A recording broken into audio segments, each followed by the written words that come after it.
College का पहला दिन था और स्कूल का फेमस हैंडसम लड़का बोला कि वो पूरी क्लास को मॉल लेके जाके शॉपिंग करवाएगा। सब लोग एक्साइटमेंट से चिल्लाने लगे, लेकिन मैं चुपचाप अपने ब्लैक कार्ड्स और मिलिट्री ग्रेड सेफ को याद कर रहा था, सिर्फ इसलिए क्योंकि पिछली लाइफ में उस स्कूल हीरो का फोन मेरे कार्ड को टच हो गया था और एक सेकंड में उसने मेरे अकाउंट से लगभग 18 बिलियन डोंग उड़ा लिए थे, बिल्कुल उतना ही जितना उस दिन क्लासमेट्स ने शॉपिंग में खर्च किया था। मैं उसे कन्फ्रंट करने गया था, लेकिन उसने मेरा वीडियो बनाकर इंटरनेट पे डाल दिया और मुझे ऑनलाइन हेट का शिकार बनना पड़ा। जब मैं पुलिस कंप्लेन करने गया था, किसी ने मेरी ड्रिंक में पॉइजन मिला दिया और मैं वही का वही मर गया। और जब मैंने दोबारा आंख खोली, मैं वापस उसी दिन आ गया था जिस दिन उसने सबको गिफ्ट्स देने का अनाउंसमेंट किया था। गाइज, मिलना भी एक किस्मत होती है, इसलिए मैंने डिसाइड किया है कि सबको एक बड़ा गिफ्ट दूंगा। इसीलिए मॉल चलो और जो पसंद आए ले लो। उसकी वही फेमिलियर बातें सुनते ही मेरे अंदर गुस्सा उबल पड़ा। क्लासमेट्स पहले इतना सीरियस नहीं थे, लेकिन जैसे ही उसने एक ब्लैक कार्ड निकाला, सब पागल हो गए। चलो डिजाइनर क्लोथ्स भी ले लेना और ब्रांडेड सनस्क्रीन भी। अगर थक जाओ तो मैं सबको सिटी के सबसे एक्सपेंसिव हॉट स्प्रिंग रिजॉर्ट ले जाऊंगा। जियाओ काई बड़े ही स्टाइल में बोला। जो रिजॉर्ट वो बोल रहा था वो सिटी का सबसे लग्जरियस एंटरटेनमेंट प्लेस था। एक टिकट की प्राइस ही 45 मिलियन डोंग थी। ये सुनते ही पूरी क्लास एक्साइटेड हो गई। भाई जियाओ, तू तो सच में रिच है। फ्यूचर में मैं पक्का तेरा छोटा भाई बनूंगा। रिच यंग मास्टर का इनविटेशन रिजेक्ट कौन करेगा। मैं चुप था तो जियाओ काई ने मेरी बैक पे जोर से हाथ मारा। शनयी, तू भी आएगा ना? सभी आ रहे हैं, अगर तू नहीं आया तो इंसल्ट समझूंगा। लिन चुआन ने भी मेरा हाथ पकड़ लिया। शनयी, स्कूल में तू अलग रहता था, ठीक है, लेकिन अब यूनिवर्सिटी में है। जियाओ काई दिल से सबको गिफ्ट देना चाहता है, चलना। मैंने बिना एक्सप्रेशन के उसका हाथ हटा दिया और हल्का सा स्माइल किया। जाऊंगा और ऑब्वियसली जाऊंगा। अगर नहीं गया तो जियाओ काई की बेइज्जती वाला फेस कैसे देखूंगा। पिछली बार का बदला, इस बार मैं उससे खून का बदला खून से ही चुकवाऊंगा। दोपहर को मैं घर गया और पेरेंट्स का दिया हुआ असली ब्लैक कार्ड अपने मिलिट्री सेफ ग्रेड में लॉक कर दिया। वो सेफ इतना ज्यादा स्ट्रॉन्ग था कि ग्रेनेड लगने पर भी कुछ नहीं होता, सिर्फ मेरी रेटिना पासवर्ड थी। किसी नॉर्मल इंसान के लिए उसे खोलना इम्पॉसिबल था। सेफ सिक्योर करने के बाद मैंने एक फेक ब्लैक कार्ड बनवाया जो बिल्कुल असली जैसा लग रहा था, फिर उसे अपने पॉकेट में रख लिया। सब प्रिपरेशन कंप्लीट थी, तब तक जियाओ काई मुझे बार बार फोन कर रहा था। चनिए, तू अभी तक क्यों नहीं आया? सब तेरा वेट कर रहे हैं। जियाओ वैन ने भी बोला है अगर तू नहीं आया तो वो तुझसे फ्रेंडशिप तोड़ देगी। उसके मुंह से लिन वैन का नाम सुन के भी मेरे दिल में कोई फीलिंग नहीं आई। हाई स्कूल में मैं उससे 3 साल तक सीक्रेटली प्यार करता था। यूनिवर्सिटी एप्लीकेशन तक उससे सेम प्यार करता था, लेकिन उस लड़की ने कभी हाँ भी नहीं बोली और ना ही कभी ना। उसने मुझे बीच में लटकाया हुआ था। पिछली लाइफ में जब मैंने उसे जियाओ काई को हक करते हुए देखा, तब समझ आया वो रिलेशनशिप नहीं चलाती थी, बस मेरी अटेंशन और इमोशन से वो खेलना चाहती थी। एक्चुअली मेरा मॉल जाने का प्लान नहीं था, लेकिन लिन चुआन जबरदस्ती मुझे खींच कर ले गई और रिजल्ट्स, जियाओ काई ने मुझे डायरेक्टली पीठ में छुरा घोंपा और जो पॉइजन मेरी जान ले गया था वो भी लिन चुआन ने खुद चूज किया था, सिर्फ और सिर्फ जियाओ काई को इम्प्रेस करने के लिए। ऐसे फेक और सेल्फिश लोग मेरे जूतों के लायक भी नहीं थे। फोन के दूसरी साइड से अभी भी आवाज आ रही थी। मैंने बस कहा और ड्राइवर को मॉल के एंट्रेंस तक चलने को बोला। जैसे ही जियाओ काई ने मेरी फैमिली की कार देखी, उसकी आंखें चमक उठी। सब तेरा वेट कर रहे थे, जल्दी अंदर आ। मेरे लेट आने पर क्लासमेट्स के एक्सप्रेशंस खराब हो गए। शनयी, इतना एटीट्यूड क्यों दिखा रहा है? हम सबको इतनी देर तक एक तेरे लिए वेट करना पड़ा। तू खुद को बहुत बड़ा समझता है क्या? पहले ये तो देख कि हमारा टाइम वेस्ट करने के लायक भी है या नहीं। मैं ठंडी नजरों से उन लोगों को देख रहा था, तब मेरी नजर लिन वैन से टकरा गई। तुम सच में इतने चीप रोड साइड कपड़े पहन के आए हो? ये तो सबकी इंसल्ट है। मैंने नीचे अपने ट्रैक सूट को देखा, सिर्फ मेरी टी शर्ट की प्राइस ही लगभग 2 बिलियन डोंग थी। ये तो फैशन की दुनिया में एक कस्टम डिजाइन था जो कि मैंने पहना था। मटेरियल इतना एक्सपेंसिव था कि अगर गर्मी में पहने तो ऐसा लगता है जैसे पोर्टेबल एसी साथ लेके घूम रहे हो। मैं हल्का सा हंस पड़ा। तुम जैसे गांव के लोग ऑब्वियसली असली चीज पहचान नहीं सकते। इस शर्ट की कीमत तुम्हारी पूरी जिंदगी से ज्यादा है। मेरी बात सुनते ही लिन वैन की आंखें तुरंत लाल हो गई। फिर जियाओ काई हीरो बनने आ गया। बस करो यार, हम सब पुराने क्लासमेट्स हैं, इतना टेंस क्यों हो रहे हो? चलो सब अंदर जाओ और गिफ्ट्स चूज करो। 350 मिलियन डोंग के अंदर जो भी होगा मैं पे करूंगा। ये सुनते ही क्लास फिर से एक्साइटमेंट में फट गई। वो जियाओ काई कितना जेनरस है। कुछ लोगों की तरफ फेक एटीट्यूड नहीं, पैसे नहीं है फिर भी रिच बनने की एक्टिंग करता है। मुझे पता था वो मुझे इनडायरेक्टली गाली दे रहे हैं, लेकिन ब्रांडेड स्टोर की तरफ भागते हुए उनके पीछे देखकर मैं सिर्फ मुस्कुराया, क्योंकि असली शो अभी शुरू हुआ है। देखते हैं जब उनका वॉकिंग एटीएम बंद हो जाएगा अब जियाओ काई क्या करता है। लिन वैन काई के बिल्कुल पास चिपकी हुई थी आई और प्यार से बोली, जियाओ आपको कोई चीज पसंद आई? काय एक सेकंड के लिए फ्रीज हुआ, फिर शर्माने की एक्टिंग करते हुए बोला, तुम मेरे साथ शॉपिंग कर रही हो, वही मेरे लिए सबसे बड़ा गिफ्ट है। ये बोल के उसने लिन का हाथ पकड़ लिया। दोनों बिल्कुल हीरो हीरोइन की तरह बिहेव कर रहे थे और क्राउड उन्हें मून और स्टार्स की तरह सराउंड कर रहा था। लिन का फेस एक्साइटमेंट से लाल हो गया। मैं उनके साथ नहीं गया। जियाओ काई ने तुरंत मुझे आवाज दी, शेनये तुम भी कोई गिफ्ट चूज करो ना, मेरे साथ फॉर्मल मत हो। उसके फेस पर एक अच्छे इंसान का एक्ट देखकर मुझे और ज्यादा इरिटेशन होने लगी। तभी एक चमचा सामने आया, शेनये अगर तुझे गिफ्ट नहीं चाहिए तो निकल जा यहाँ से। जियाओ काई तुझे इतना रिस्पेक्ट दे रहा है और तू फिर भी एटीट्यूड दिखा रहा है। सिर्फ एक लग्जरी कार रेंट कर लेने से कोई रिच यंग मास्टर नहीं बन जाता। अगर तुम्हारे पेरेंट्स रईस नहीं है तो रिच बॉय की तरह एक्टिंग भी मत कर। जितना वो लोग ज्यादा बोल रहे थे उतना ही एग्रेसिव होते जा रहे थे। मैं रुक गया और ऐसे एक्ट किया जैसे मैं जाने वाला हूँ। अब जियाओ काई सच में पैनिक हो गया। उसने जल्दी से मेरा हाथ पकड़ लिया। गाइस शेनये के बारे में ऐसा मत बोलो, वो मेरा सबसे अच्छा दोस्त है। जब उसने ये लाइन बोली उसकी आवाज हल्की सी कांप रही थी। क्लियरली उसके दिल में डर था। शायद उसे डर था कि अगर मैं चला गया तो बिल पे करने के लिए बेवकूफ बकरा नहीं मिलेगा। लेकिन मेरा जाने का कोई भी प्लान नहीं था। अगर मैं चला गया तो सेकंड एक्ट का ड्रामा कैसे देखूंगा। मैं मुस्कुराया, ठीक है जियाओ काई, मैं भी एक गिफ्ट चूज करता हूँ। उसके फोरहेड पर पसीना आ गया और वो जल्दी जल्दी बोला, हाँ हाँ जो चाहिए ले लो, बिल्कुल हेजिटेट मत करना। मैंने कैजुअली एक बैकपैक उठा लिया। सच कहूँ तो पहले मैं ऐसी बेसिक चीजों को देखना भी पसंद नहीं करता था और बाकी क्लासमेट्स तब तक अपनी पसंद की ब्रांडेड आइटम्स चूज कर चुके थे। लिन वान ने जियाओ काई के कहने पर एक बहुत एक्सपेंसिव वॉच चूज की। लाइट्स के नीचे उसकी डायल इतनी चमक रही थी कि आंखें खराब भी कर सकती हैं। मैं एक नजर में समझ गया कि वो इस सीजन का लेटेस्ट मॉडल था। मिनिमम 3 बिलियन डोंग की होगी। लेकिन जियाओ काई ने बिना ब्लिंक किए पेमेंट कर दिया। बस लिन वॉन को पसंद आनी चाहिए, चाहे 10 और भी खरीदनी पड़े, मैं रेडी हूँ। लिन शुआन इतनी इमोशनल हो गई थी कि उसने सीधा जियाओ काई के गाल पर किस कर दिया। आसपास के क्लासमेट्स जोर जोर से चीयर करने लगे और सेल्स स्टाफ भी एक्साइटमेंट से स्माइल रोक नहीं पा रहे थे। जियाओ काई सच में जेनरस है, अरबों का गिफ्ट भी बिना सोचे देता है। बिल्कुल सही सुना है, किसी ने लिन जुआन को 3 साल तक चेस किया लेकिन उसके लिए 30 मिलियन का गिफ्ट तक नहीं खरीद पाया। कितना कंजूस है ये। ऐसे गरीब लोगों को इतनी बड़ी ब्यूटी के सपने भी नहीं देखने चाहिए। ये तो जियाओ काई के जूते उठाने लायक भी नहीं। ये सुनकर लिन ने मेरी तरफ चैलेंज भरी नजर से देखा, लेकिन मैंने बस शोल्डर्स उछा दिए जैसे मुझे कोई फर्क ही नहीं पड़ता था। सब लोग शॉपिंग कंप्लीट कर चुके थे और ट्रिप ऑलमोस्ट खत्म होने वाली थी। जब स्टाफ पेमेंट मशीन लेके आई तब अचानक जियाओ काई का एक्सप्रेशन बदल गया। मेरा ब्लैक कार्ड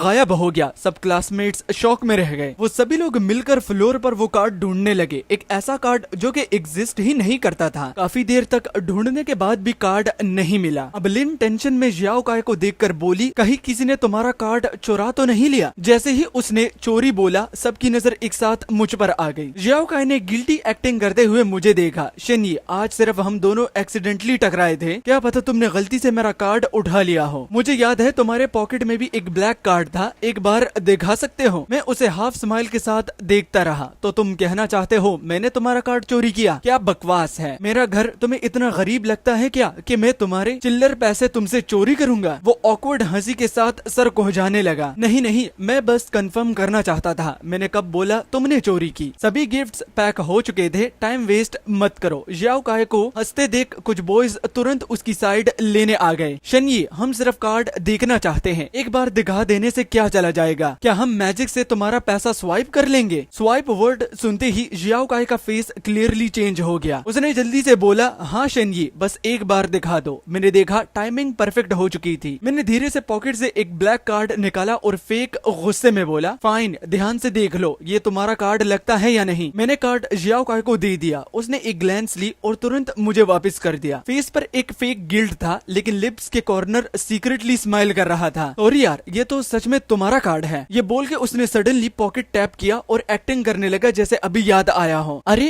अरे, मेरा कार्ड तो यहाँ था। मैं अपनी कोल्ड नजरों से उसका पूरा ड्रामा देख रहा था। जो लोग अभी मुझे एक्यूज कर रहे थे उनके एक्सप्रेशंस ऑकवर्ड हो गए, फिर भी वो लोग चुप नहीं हुए। इसमें इतना एटीट्यूड किस बात का? अगर पहले से ही इतना फेक रिच एक्ट नहीं करता तो कोई सस्पेक्ट भी नहीं करता। अगर उसके पास सच में पैसे होते तो जियाओ काई के गिफ्ट्स क्यों लेता? कितना डिस्कस्टिंग है। क्या पता वो ब्लैक कार्ड भी ऑनलाइन खरीदा हुआ फेक प्रॉप हो। ये बात सुन के मैं अंदर ही अंदर हंस पड़ा। बिल्कुल सही बोला दोस्त, ये कार्ड वैसे भी फेक ही है। अब असली ड्रामा शुरू होने वाला था। मेरे लिप्स ऑटोमेटिकली स्माइल करने लगे। जियाओ काई ने सबको चुप करने का सिग्नल दिया और सब फाइनली शांत हो गए। सबके हाथ ब्रांडेड शॉपिंग बैग से से भरे हुए थे। सेल्स वुमेन स्वीट स्माइल के साथ आई। सर, आपका बिल आज टोटल 21 बिलियन डोंग है। आप हमारे वीआईपी कस्टमर हैं, इसीलिए हमने स्पेशल डिस्काउंट दिया है। आपको सिर्फ 21 बिलियन पे करना होगा। लगता है मेरी रिबर्थ की वजह से बटरफ्लाई इफेक्ट हो गया था। इस बार जियाओ काई ने पिछली लाइफ से भी 3.5 बिलियन ज्यादा उड़ा दिए थे। उसने बिना एक सेकंड सोचे ब्लैक कार्ड निकाला और स्वाइप कर दिया। लिन वैन हल्की सी फ्रोन करने लगी। उसने एक्सपेक्ट नहीं किया था कि जियाओ काई सच में इतना पैसा उड़ा देगा। कार्ड स्वाइप सक्सेसफुल होते ही मैंने नीचे फोन देखा। मेरे अकाउंट से एक भी डिडक्शन मैसेज नहीं आया था। अकाउंट बैलेंस परफेक्टली सेफ दिखा रहा था। दिल को सुकून मिला। सब लोग जियाओ काई की तारीफों में लगे हुए थे। तभी अचानक एक तेज चीख सुनाई दी, बिल्कुल ऐसी चीख जैसे सुअर को काटा जा रहा हो। जियाओ काई फोन को घूरते हुए हिस्टेरिकली चिल्लाया, मेरे अकाउंट में सिर्फ 7,000 डोंग क्यों बचे हैं?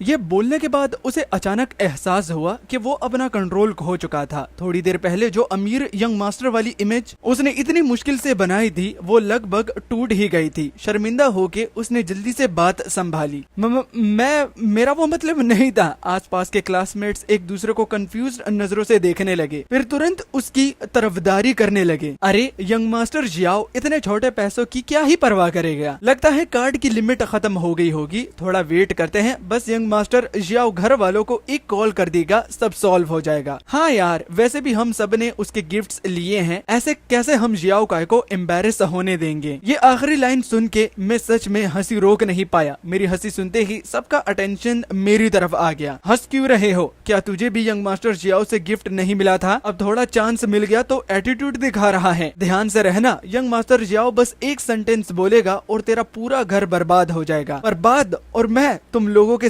जियाओ फैमिली भी मिल जाए ना, तब भी मेरी घर की सेविंग्स के चिल्लर के बराबर नहीं होंगे। उसी वक्त 1.7 बिलियन युआन गायब होने की वजह से मेरा जियाओ काई के साथ झगड़ा हुआ था। अगर उसने उस टाइम ऑनेस्टली सब एक्सप्लेन कर दिया होता तो शायद मैं उसे कुछ और दिन दे देता पैसे वापस करने के लिए। इतने थोड़े पैसों के लिए दोस्ती तोड़ना वैसे भी बेकार था, लेकिन प्रॉब्लम ये थी कि उसे मेरे सिर्फ पैसे नहीं चाहिए थे, मेरी जान भी चाहिए थी। हाथ में 30 मिलियन युआन वाली वॉच देखकर मेरा मूड अचानक काफी अच्छा हो गया। कौन हिम्मत करेगा यंग मास्टर काय को ऑफेंड करने की? उसे ऑफेंड करना मतलब पूरी क्लास को ऑफेंड करना। कोई उसे बुली करेगा तो सबसे पहले मैं ओपोज करूंगा। ये सब सुन के जियाओ काय का चेहरा और भी खराब हो गया। वो जोर से चिल्लाया, सब लोग चुप हो जाओ। लिन वैन अब वेट नहीं कर पा रही थी। उसने तुरंत डायमंड वाली वॉच अपने हाथ में पहन ली। चमकती हुई वॉच उसके सफेद और पतली कलाई को और भी ज्यादा सुंदर बना रही थी। जियाओ काय, तुमने बोला था ना हमें हॉट स्प्रिंग रिजॉर्ट ले जाओगे? हम कब जा रहे हैं? मैं पर्सनली तुम्हारी मसाज करूंगी ताकि तुम रिलैक्स हो जाओ। बस इतनी सी बात ने काय का मूड दोबारा ठीक कर दिया, लेकिन उसने अभी भी गिव अप नहीं किया था। उसने मेरी पॉकेट की तरफ देखा। शेनये, क्या मैं तुम्हारा कार्ड दोबारा देख सकता हूँ? मैंने बिना झिझक उसे कार्ड दे दिया। वो उसे 1 मिनट तक उल्टा पुल्टा देखता रहा, फिर मजबूरी में वापस कर दिया। ऑब्वियसली उसे कुछ पता नहीं चला। ये कार्ड ओरिजिनल का परफेक्ट कॉपी था। सिर्फ एटीएम से पैसे नहीं निकल सकता था, बाकी सब असली जैसा ही था। जियाओ काई कुछ देर चुप खड़ा रहा, फिर अचानक हंस के बोला, मेरे पेरेंट्स ने अभी पैसे ट्रांसफर कर दिए, चलो सब लोग हॉट स्प्रिंग रिजॉर्ट चलते हैं। सब लोग फिर से एक्साइटमेंट में चीयर करने लगे। तभी मेरा फोन बज गया। नीचे देखा तो इन्वेस्टिगेशन रिजल्ट आ चुका था। जियाओ काई की बैकग्राउंड रिजॉर्ट स्क्रीन पर देखते ही मुझे फिर से हंसी आ गई। मेरी हंसी सुन के उसके चमचे और गुस्सा हो गए। हंस क्या रहा है? तेरी जेब तो तेरे चेहरे से भी ज्यादा खाली है, फिर भी रोज बड़ा आदमी बनने का ड्रामा करता है। मैं बिना एक्सप्रेशन के उन सबके चेहरे और नाम याद करने लगा जो मुझे सबसे ज्यादा गाली दे रहे थे। अब देखते हैं ये ड्रामा आगे कैसे खत्म होता है। उसके बाद मैं भी सबके साथ रिजॉर्ट के एंट्रेंस तक गया, जहाँ स्टाफ हमें वेलकम करने आ गया। जियाओ काई ने हाथ हिलाकर बोला, आज का सारा खर्चा मेरा। मेरे क्लासमेट्स के लिए सबसे महंगी सर्विस लाओ, सबसे महंगी वाइन खोलो, आज सब लोग फुल एंजॉय करेंगे। उसकी बात खत्म होते ही भीड़ फिर से जोर जोर से चीयर करने लगी। वेटर इतना खुश हुआ कि उसकी स्माइल रुक ही नहीं रही थी। उसने POS मशीन निकाली और बोला, पर पर्सन 450 मिलियन डोंग, टोटल 30 लोग, यही लगभग 14 बिलियन डोंग। जियाओ काई फुल कॉन्फिडेंस के साथ कार्ड स्वाइप करता है और एक बीप के साथ ट्रांजैक्शन फेल्ड। वेटर हैरान रह गया। यंग मास्टर जियाओ, क्या आपने गलत कार्ड दिया है? इस कार्ड में पैसे नहीं हैं। जियाओ काई तुरंत शॉक में जम गया। उसका चेहरा एकदम सफेद पड़ गया। बकवास, क्या कह रहा है? मेरे पास पैसों की प्रॉब्लम और कमी है? फिर उसने मुझे सीधा घूरना शुरू कर दिया। उसकी आंखों में गुस्सा भी था और कंफ्यूजन भी। हमारी क्लास के 30 से ज्यादा लोग लॉबी में खड़े थे, जिस वजह से दूसरे गेस्ट का रास्ता ब्लॉक हो गया था। वेटर और ज्यादा टेंशन में आ गया। यंग मास्टर जाओ, प्लीज दूसरा कार्ड यूज करिए, पीछे वाले गेस्ट का डिले हो रहा है। यहाँ हर गेस्ट करोड़ों खर्च करता है, मतलब सिर्फ कुछ मिनट्स का डिले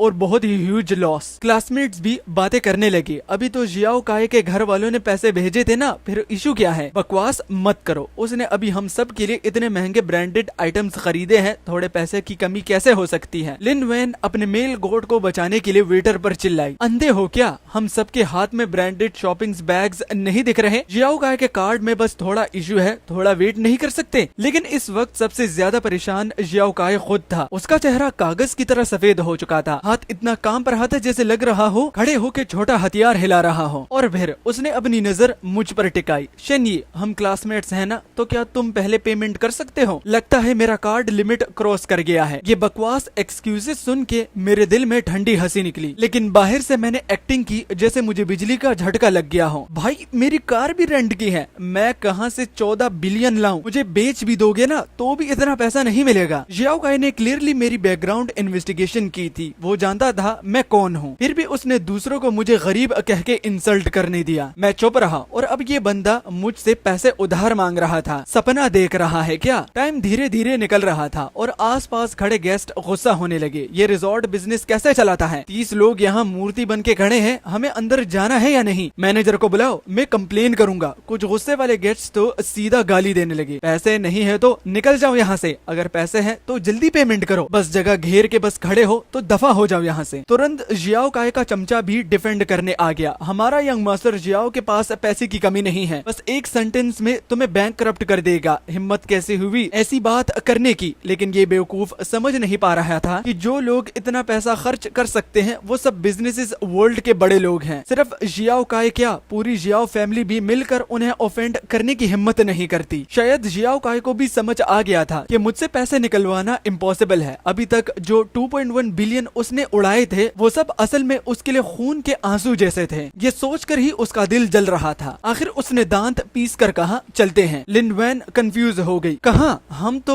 हॉट स्प्रिंग रिजोर्ट नहीं जा रहे। जियाओ काई ने मुट्ठी इतनी जोर से बंद की कि उससे आवाज आई। उसका चेहरा काला पड़ चुका था। बहुत धीमी आवाज में बोला, मॉल वापस चलो, रिटर्न करना है सारी चीजें। जियाओ काई के मुंह से रिटर्न करने सुनना किसी फैंटेसी से कम नहीं लग रहा था। आसपास का माहौल एक सेकंड के लिए बिल्कुल जम गया। फिर वेटर का चेहरा तुरंत बदल गया। रिफंड चाहिए तो जल्दी निकलो यहाँ से, हमारे बिजनेस का टाइम वेस्ट मत करो। गरीब स्टूडेंट होकर बड़े आदमी बनना बंद करो। अगर और ड्रामा किया ना तो सिक्योरिटी बुलाकर बाहर फेंकवा दूंगा। उसकी बात खत्म होते ही कुछ बड़े बड़े सिक्योरिटी गार्ड्स सच में हमें घेरने लगे। हमें हॉट स्प्रिंग रिजोर्ट से लिटरली बत्तखों की तरह भगा दिया गया। बाहर इतनी गर्मी थी कि 2 मिनट में ही सब पसीने से भीग गए। सबका गुस्सा भी बढ़ने लगा। जियाओ काई, तू पागल हो गया है क्या? रिटर्न का क्या मतलब? गिफ्ट्स दे दिए हैं तो वापस कैसे मांग सकता है? क्या हमें मजाक समझा है? हम पूरा दिन तेरे साथ घूमते रहे और अब ऐसा ट्रीट कर रहा है? हर तरफ से आवाजें आने लगी। इतना शोर था कि सर दर्द होने लगा। जब लिन वैन ने देखा कि जियाओ काई टूटने वाला था तो वो पैनिक करने लगी। वैसे भी उसके हाथ की वॉच की कीमत 3.5 बिलियन से ज्यादा थी। सबसे ज्यादा रिटर्न ना करना वो चाहती थी। गाइस थोड़ा शांत हो जाओ, जियाओ काई बस टेम्पररी पैसे की प्रॉब्लम में है। हम क्लासमेट्स हैं, एक दूसरे की हेल्प करना नॉर्मल बात नहीं है क्या? ये सुनते ही एक लड़का गुस्से में फट गया। पागल समझा है क्या? हम पूरा दिन इसके पीछे भागते रहे, ये गिफ्ट्स हमारी मेहनत का रिवॉर्ड है। अब चीजें हाथ में आ गई है तो वापस देंगे, सपना देख। जियाओ काई फ्रस्ट्रेशन में अपने बाल नोचने लगा। वो इधर उधर घूम रहा था पैनिक में। और फिर उसके दिमाग में एक घटिया आइडिया आया। शेनयी के पास ब्लैक कार्ड है, अगर तुम लोग उसका कार्ड ले लो ना तो रिजॉर्ट में एंट्री कर सकते हो। बस पहले मुझे शॉपिंग रिटर्न करनी पड़ेगी, नहीं तो मैं पुलिस बुला लूंगा। वो मुझसे भी ज्यादा रिच है, आराम से पैसा उड़ा सकते हो। उसे लगा था कि सब लोग भूखे भेड़ियों की तरह मुझ पर टूट पड़ेंगे और मेरा कार्ड छीन लेंगे, लेकिन किसी ने भी बिलीव नहीं किया कि मैं रिच हूँ। शेनयी रिच? इसके कपड़े देखो जरा, सड़क से उठाए हुए लगते हैं। इसके सारे कपड़े भी बेच दो तो भी कुछ पैसे नहीं मिलेंगे। और पुलिस बुलाऊंगा? तो इस बात पर वो हंसने लगे। हम सब टॉप यूनिवर्सिटी के स्टूडेंट्स हैं, क्या हम पुलिस से डरेंगे? जियाओ काई का चेहरा और काला होता गया। आखिर उसे समझ आ गया था कि सिचुएशन कंट्रोल से बाहर निकल चुकी है। तब उसने अपना असली चेहरा दिखाया। मेरे घर के पास सच में पैसा है, गेस करो तुम्हारी जान खरीदने के लिए मुझे कितना पैसा देना पड़ेगा? अकल अक्लमंद हो तो अभी सामान वापस करो वरना जान देकर चुकाना पड़ेगा। मेरी उंगली हल्की से हिली। मैं चुपके से उसकी सारी बातें रिकॉर्ड कर रहा था। मैं तो पहले ही उसके अगेंस्ट प्रूफ ढूंढ रहा था। अब उसे बैंक करप्ट होने का असली मजा चखाना पड़ेगा। इस बार तो उसने खुद ही चाकू मेरे हाथ में दे दिया था। सबके सामने एक आदमी उतर कर आया। मोटी गोल्ड चेन पहने हुए जियाओ काई का चेहरा तुरंत बदल गया। वो कुछ बोल भी नहीं पाया कि सीधा थप्पड़, एक जोर का स्लैप सीधा उसके मुंह पर पड़ा। किसने परमिशन दी थी तुझे कंपनी अकाउंट का पैसा यूज करने की? पता है सिर्फ उन 2 बिलियन की वजह से प्रोजेक्ट बर्बाद हो गया। कंपनी ह्यूज लॉस में जा रही है। वो आदमी अभी भी शांत नहीं हुआ था। उसने एक और जोर का थप्पड़ मारा। मुझे लगा जियाओ काई सड़क पर ही पागल हो जाएगा, लेकिन अनएक्सपेक्टेडली एक ढप आवाज के साथ वो सीधा घुटनों पर गिर गया। सब लोग शॉक में रह गए। ग्रेट यंग मास्टर जियाओ बीच सड़क किसी के सामने घुटने टेक रहे हैं। भाई मुझसे गलती हो गई, मैं सच में गलत था। उसने पीछे क्लासमेट्स की तरफ देखा जो अभी भी कंफ्यूज खड़े थे। मैंने इनसे प्रॉमिस किया था कि रिजॉर्ट ले जाऊंगा। क्या आप मुझे और 14 बिलियन उधार दे सकते हो? मैं ग्रेजुएशन के बाद कंपनी ज्वाइन करके सब वापस कर दूंगा। 4 बिलियन का नाम सुनते ही उस आदमी जियाओ फे का चेहरा जम गया। अगले ही सेकंड उसका गुस्सा बढ़ गया। उसकी मुट्ठी इतनी जोर से बंद हुई कि क्रैक आवाज आने लगी। अगर वीडियो को इतना देख लिया है तो वीडियो को लाइक भी कर देना। एम रखते हैं 5000 लाइक्स। और गाइस आप लोगों के कमेंट्स और लाइक्स मेरे ऑलरेडी एक्सप्लेन को भी रीच देती हैं, तो बहुत बहुत शुक्रिया। ऐसे ही करते रहो, बहुत अच्छा लगता है। 95 के सब्सक्राइबर्स 100 के बहुत क्लोज भाई। और दूसरा चैनल यानी कि बैकअप मोर नोटी पर भी 800 सब्सक्राइबर्स भाई, link in the comment section, उसे जल्दी से जाके सब्सक्राइब कर दो। और आज की वीडियो का लाइक और कॉमेंट एम रखते हैं, लाइक होगा 5000 और कॉमेंट होगा 1000। उम्मीद है आप लोग पूरा कर देंगे। Bye bye. जियाओ फे के माथे की सारी नसें उभर आई थी। तो मतलब वो 2.1 बिलियन तुमने इन लोगों पर उड़ा दिए। जियाओ काई, आज अगर मैंने तुझे मार नहीं डाला ना तो मेरा ये जो जियाओ सरनेम है तो मैं इसे कभी भी यूज नहीं करूंगा। ये बोलते ही उसने जियाओ काई के मुंह पर एक और जोर का पंच मारा और कुछ ही सेकंड्स में जियाओ काई का चेहरा सुअर जैसा सूजा हुआ लगने लगा। नाक से खून बहने लगा। जब उसने देखा कि कुछ लोग भागने की कोशिश कर रहे हैं तो वो और घबरा कर चिल्लाया, भाई ये सब इन लोगों की गलती है। इन्होंने ही मुझे गिफ्ट्स खरीदने के लिए फोर्स किया था। आपको मुझ पर यकीन करना होगा। मैं आपका छोटा भाई हूँ। सामान अभी अभी खरीदा गया है। अगर रिटर्न हो गया तो कंपनी का पैसा वापस आ जाएगा। ये सुनते ही जियाओ फे रुक गया। उसने सब लोगों को एक नजर देखा और ठंडे टोन में अपने गार्ड्स को ऑर्डर दिया, इन सभी के हाथ से ब्रांडेड बैग्स छीन लो, सब गाड़ी के ट्रक में डालो और रिटर्न करने ले जाओ। लेकिन उसने इंसान की लालच को अंडरस्टिमेट कर दिया था। उसकी बात खत्म होते ही सब लोग जान बचा के भागने लगे। गार्ड्स ने पीछे किया, लेकिन रात बहुत अंधेरी थी। सिर्फ कुछ अनलकी लोग ही पकड़े गए। लिन वैन नहीं भागी, वो वही खड़ी रही, फुल इमोशनल एक्टिंग कर रही थी। मैं वॉच वापस कर सकती हूँ। मैं जियाओ काई के साथ सिर्फ पैसे के लिए नहीं हूँ। मैं साइड में खड़ा सब देख रहा था। मुझे सब समझ आ रहा था। वो सोच रही थी कि चाहे जियाओ काई गिर भी गया हो फिर भी वो एक रिच फैमिली का लड़का है। अगर उससे चिपक कर रहेगी तो फ्यूचर में पैसे की कमी नहीं होगी। चाहे अभी 3 बिलियन का लॉस हो जाए, शादी के बाद सब रिकवर हो जाएगा। लेकिन जियाओ फे कोई आम आदमी नहीं था। एक नजर में उसने उसकी असली सोच समझ ली। जियाओ काई को रोते हुए लिन वैन से चिपकते देखकर वो ठंडी आवाज में बोला, तुम जैसी गरीब लड़की भी खुद को वर्दी समझती है। लिन वैन एक कदम पीछे हट गई। क्या? जियाओ फे ठंडी हंसी हंसा। ऐसी ट्रिक्स मैंने बहुत देखी हैं। सिर्फ मेरा बेवकूफ भाई ही इसमें फंस सकता है। हमारी जियाओ फैमिली कभी भी तुम जैसी गोल्ड डिगर औरत को घर में एंट्री नहीं देगी। लिन वैन की आंखें तुरंत लाल हो गई। उसका चेहरा कभी सफेद कभी लाल हो रहा था। आखिर उसकी आंखों में रिग्रेट दिखने लगा। लेकिन अब बहुत देर हो चुकी थी। वो वॉच पहले से ही वापस कर चुकी थी। अब उसे दोबारा पाना इम्पॉसिबल था। मतलब 3 बिलियन सीधा हवा हो गए। मैंने दिल में जीप चटाई। ना पैसा मिला ना आदमी। सच कहूँ तो अगर वो वॉच लेकर भाग जाती तो शायद 3 बिलियन उसके जेब में होता। मैं साइड में खड़ा ये सब सर्कस की तरह देख रहा था। जब जियाओ काई को लगा कि अब भी कोई होप नहीं बची तो उसने फिर सारा ब्लेम मेरे पर डाल दिया। सब इस ये की वजह से हुआ। इसने मुझे फोर्स किया था गिफ्ट्स देने के लिए। अगर ये नहीं होता तो मेरा इतना पैसा बर्बाद नहीं होता। उसकी बकवास सुन के जियाओ फे ने इम्पेशेंट होके मेरी तरफ देखा, लेकिन बस एक नजर और वो वही जम गया। अगले सेकंड थप्पड़। उसने जियाओ काई को इतना जोर का स्लैप मारा कि आवाज गूंज उठी। दिमाग घर पर छोड़ आए हो क्या? तुमने इतने बड़े इंसान को ऑफेंड कर दिया। ये इस शहर के सबसे रिच फैमिली के यंग मास्टर हैं, असली क्राउन प्रिंस। जियाओ फे तुरंत मेरे सामने आया। सीधा 9 डिग्री बाव किया। यंग मास्टर शेन, सच में माफी चाहता हूँ, मेरे बेवकूफ भाई ने आपको परेशान किया। ये सुनते ही वहाँ मौजूद सब लोग स्टैचू बन गए। जो क्लासमेट्स अभी तक गए नहीं थे वो तो शौक से हिल गए। शेन ये सबसे रिच फैमिली का यंग मास्टर है, इम्पॉसिबल। उसके कपड़े तो भिखारी जैसे लगते हैं, कहीं मजाक तो नहीं। जियाओ फे का हाथ अभी भी मेरी तरफ बढ़ा हुआ था, लेकिन मैंने उसे देखा तक नहीं। मैं ठंडी आवाज में बोला, परेशान, मेरे लिए ये सिर्फ परेशानी नहीं है। जब तक जियाओ का जिंदा और आजाद घूम रहा है, तुम्हारी जियाओ फैमिली को एक दिन भी शांति से नहीं मिलेगी। मेरी बात का प्रेशर इतना था कि आसपास खड़े लोग जोर से सांस लेने की हिम्मत भी नहीं कर पा रहे थे। जियाओ फे दांत पीसने लगा। उसकी आंखों में ऐसा गुस्सा था जैसे वो इसी वक्त जियाओ काई को जिंदा खा जाए। उस आदमी ने सीधा उसके सिर पर जोर का थप्पड़ मारा, फिर मेरी तरफ चापलूसी भरी शक्ल से देखकर बोला, यंग मास्टर शेनगी, ये लड़का आपको पसंद नहीं है? बस फिर मैं मानता हूँ, जब तक आपका गुस्सा ठंडा नहीं होता तब तक मारते रहेंगे। पहला थप्पड़ जोर से गूंजा, फिर दूसरा, तीसरा, चौथा, बिना रुके उसे पिटते गए। जियाओ काई इतना मारा गया कि रोते रोते माँ बाप को पुकारने लगा। उसकी चीखें पूरे हॉट स्प्रिंग रिजॉर्ट के एंट्रेंस पर गूंज रही थी। रास्ते से गुजरते लोग रुक कर तमाशा देखने लगे जैसे कोई सर्कस चल रहा हो। आज जियाओ काई की पूरी बेइज्जती हो चुकी थी। वो गुस्से से चिल्लाया, शेनयी, मेरा तुमसे कोई दुश्मनी नहीं थी, फिर तुमने मेरे साथ ऐसा क्यों किया? तुम सिर्फ पावर को यूज करके लोगों को दबाते हो। रुक जाओ, एक दिन मैं तुम्हारी शेन फैमिली को बर्बाद कर दूंगा। ये सुनकर मुझे हंसी आ गई। तुम्हारी जियाओ फैमिली अभी तक शेन फैमिली के मूड देख कर जीती है। अगर तुम हमें धमकी दे रहे हो, अगर कभी कोई फैमिली डूबी तो पहले तुम्हारी होगी। बिजनेस की दुनिया में लोगों को बुरी बातें और बद्दुआ देने से डरते हैं, और ये पागल खुद अपनी बर्बादी बुला रहा था। जियाओ फे का चेहरा गुस्से से भर गया। उसने चप्पल निकाली और सीधा जियाओ के मुंह पर मारी। बकवास बंद कर, जल्दी से शेनयी से माफी मांग। जियाओ काई का सर जबरदस्ती जमीन पर झुका दिया गया और उसे मेरे सामने कुत्तों की तरह ट्रीट करवाया गया। एक बार, दो बार, तीन बार, जब तक 99 बार सर नहीं टकराया गया तब तक उसे रोका नहीं गया। उसका माथा खून से भर गया था। वो जमीन पर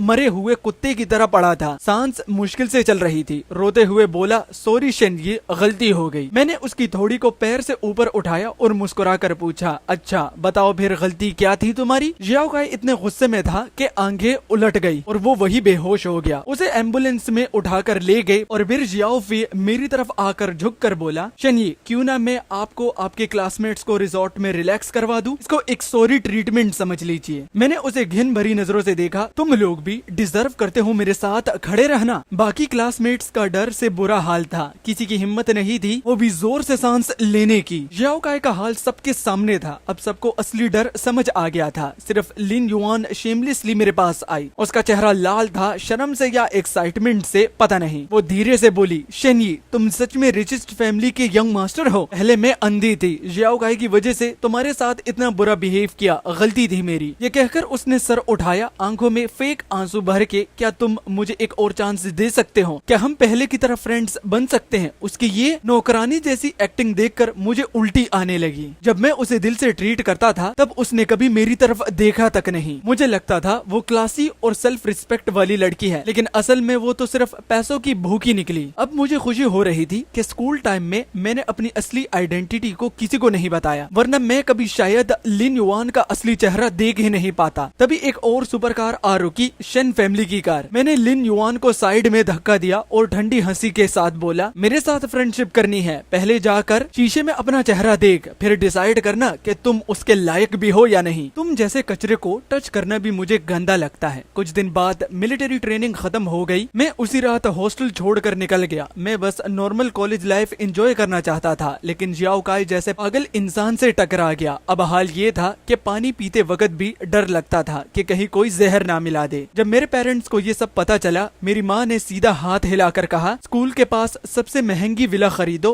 पैसे मेरे लिए सिर्फ नंबर्स हैं। मैंने सोचा था ये मैटर खत्म हो गया, लेकिन कुछ दिन बाद जियाओ फैमिली जियाओ काई को लेकर मेरे पुराने घर आ पहुंची। सिर्फ कुछ हफ्तों में उसका हाल इतना खराब हो चुका था कि पहचानना मुश्किल था। वो बहुत पतला हो गया था, हाथ पैर पर स्कार भरे हुए थे, चेहरा सूख कर अंदर चला गया था। पहली वाली एरोगेंस का नाम भी नहीं था। जैसे ही उसने मुझे देखा, उसके घुटने तुरंत जमीन पर गिर गए। शेनयी, पहली मेरी गलती थी। आप चाहे मार लो या गाली दो, सब मंजूर है। अगर आपने मुझे माफ नहीं किया तो जियाओ फैमिली मुझे घर से निकाल देगी। ये कहकर उसने जोर जोर से 3 बार सर जमीन पर मारा। सिर्फ 3 बार में ही उसके माथे का पुराना जख्म फिर से खुल गया, खून टपकने लगा। मैं बस आंखों से सिग्नल दिया। सर्वेंट्स ने तुरंत फ्लोर साफ कर दिया। मैं सोफा पर आराम से बैठा हुआ था और ठंडे लहजे में बोला, 10 बार और जमीन पर मारो फिर सोचूंगा। जियाओ ने मुझे जहर भरी नजर से देखा, लेकिन दांत बिंच कर फिर से 10 बार सर मारा। अब तो ठीक है ना, उसने उम्मीद भरी शक्ल से पूछा। उसे लगा शायद मेरा दिल पिघल गया होगा। उसके चेहरे पर हल्की सी स्माइल भी आ गई, लेकिन उसी पल मेरे होंठों पर ठंडी सी स्मर्क आ गई। मैंने सिर्फ कहा था कि मैं कंसिडर करूंगा, लेकिन मैंने कब कहा था कि मैं तुम जैसे इंसान को सच में माफ कर दूंगा। जियाओ का वही जम गया। वो जमीन पर बैठा बिल्कुल बेवकूफ लग रहा था। मैं मुड़कर गेट की तरफ चल दिया, लेकिन जैसे ही मैं बाहर पहुंचने वाला था, पीछे से अचानक हलचल की आवाज आई। उसके तुरंत बाद चाकू जमीन पर गिरने की आवाज सुनाई दी। जियाओ का सच में मुझे चाकू मार कर मारना चाहता था, लेकिन मेरी सिक्योरिटी कोई आम लोग नहीं थी। उन्होंने पहले ही उसकी हरकत नोटिस कर ली थी। वो मेरा एक बाल तक नहीं छुपाया, उल्टा खुद ही बर्बाद हो गया। मैंने उस दिन का पूरा असैसिनेशन अटेम्प्ट का वीडियो और उसकी धमकी भरी रिकॉर्डिंग सीधा पुलिस को दे दी। जियाओ पर अटेम्प्ट मर्डर का केस लगा और सीधा उसे 15 साल की जेल होगी। जियाओ फैमिली को लगा उसने उसकी इज्जत मिट्टी में मिला दी है, इसलिए उन लोगों ने पब्लिकली अनाउंस कर दिया कि अब जियाओ काय का जियाओ फैमिली से कोई लेना देना नहीं है। आज के बाद जियाओ फैमिली का 1 रुपये की प्रॉपर्टी भी उससे नहीं मिलेगी। उसकी बाकी जिंदगी बस गरीबी और स्लम्स में सड़ने वाली थी। लेकिन यही तो मैं चाहता था। ये सब मेरा बिछाया हुआ ट्रैप था। सिर्फ उसे मार लेना या थोड़ा दर्द देना मेरे गुस्से के लिए काफी नहीं था। मैं चाहता था उसकी पूरी जिंदगी बर्बाद हो जाए, तभी मेरे दिल का बदला पूरा होगा।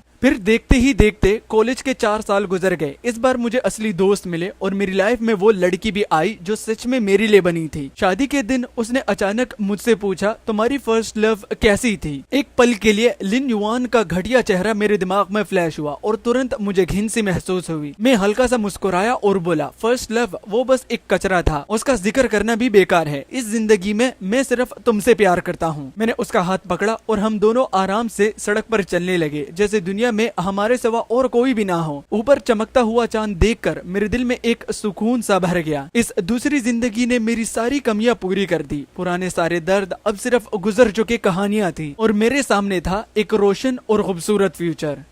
इसी के साथ हमारी ये स्टोरी खत्म होती है। चैनल पर नए हो सब्सक्राइब करना। 95 के सब्सक्राइबर हो गए हैं, 5 के सिर्फ रहते हैं। दबाकर लाइक करो, दबाकर सब्सक्राइब करो और वीडियो को ज्यादा से ज्यादा शेयर करो। अगर सब्सक्राइब कर ही दिया है